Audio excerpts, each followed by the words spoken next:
Hi, I'm Mandy George. I'm running for West Fargo City Commissioner and I'm the responsible choice. In my previous video, I discussed the first part of my plan to end special assessments, which involved using prairie dog funds to directly offset the cost of specials. The next part of my plan is how to end special assessments on new construction. So let's say you decide to build a home. The first thing you do is purchase a lot for, say, $50,000. Then you decide to build a home on that for $250,000. So now you're at about a $300,000 project. The only thing is you haven't paid any infrastructure costs yet. So the city is going to come in and bill you special assessments for the infrastructure costs for that property. Now, these special assessments are going to be high. You're going to be paying at least $50,000 and probably $60, $70, even $80,000 plus on your special assessments on new construction. Now, the city can also add additional fees on the infrastructure costs. They can add in advertising fees, they will add in engineering fees, and those can be 20 or 30% of the project costs added in. The other thing the city will do is they will charge you an additional 1% interest rate on top of your regular interest rate for the portion of your mortgage that is specials. So they are literally charging you taxes on your taxes.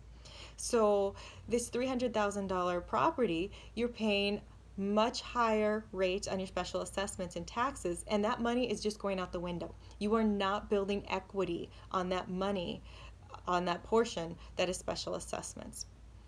What some of the surrounding areas are starting to do is they're letting the builder take care of the costs of the infrastructure, and then the builder is usually able to do it at a lower rate. They don't typically add in all the additional fees that the city does, plus they're able to go to the banks and compete for better rates. The builder will then take the cost of the infrastructure and divide it out amongst the lots, and then of course pass that on to the buyer. So as the buyer, now you might be thinking, oh, the cost of the lot is going to be a lot higher, and it will be, usually around double. So now this $50,000 lot became a $100,000 lot. So I know some people are kind of taken aback by this, and you're like, well, I'm not going to pay $100,000 for a lot. Well, the thing is, you're going to be paying it anyway. Do you want to be adding value into your property, or do you want to be throwing that money away on taxes? I know personally I'd rather be putting that money into equity on my property. So let's say you do buy this $100,000 lot and you build the same $250,000 house. Now you have a $350,000 home, but with no special assessments.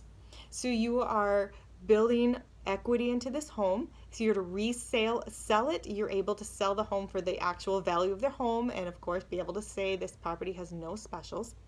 And I think this is a much better way to do things. I recently had a meeting with the mayor of Riley's Acres, and he said that's how they're doing it up there. And initially they were concerned if the properties would sell at the higher cost. He said they're selling like hotcakes. People love it. And they love not having special assessments. They love knowing exactly what they're going to pay, not being surprised with additional special assessments that are added on after the fact. This is the true value of their home. They're building equity into their home. They know what to expect and what they're going to pay.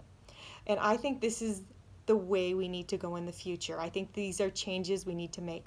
And I really hope we can get the city and the builders and the buyers and the commission all on board. And I'd love to see our city going this direction with new construction. So please tell me what you think. I'll also be coming out with another video with the last part of my plan. And remember to vote on June 9th. Thank you.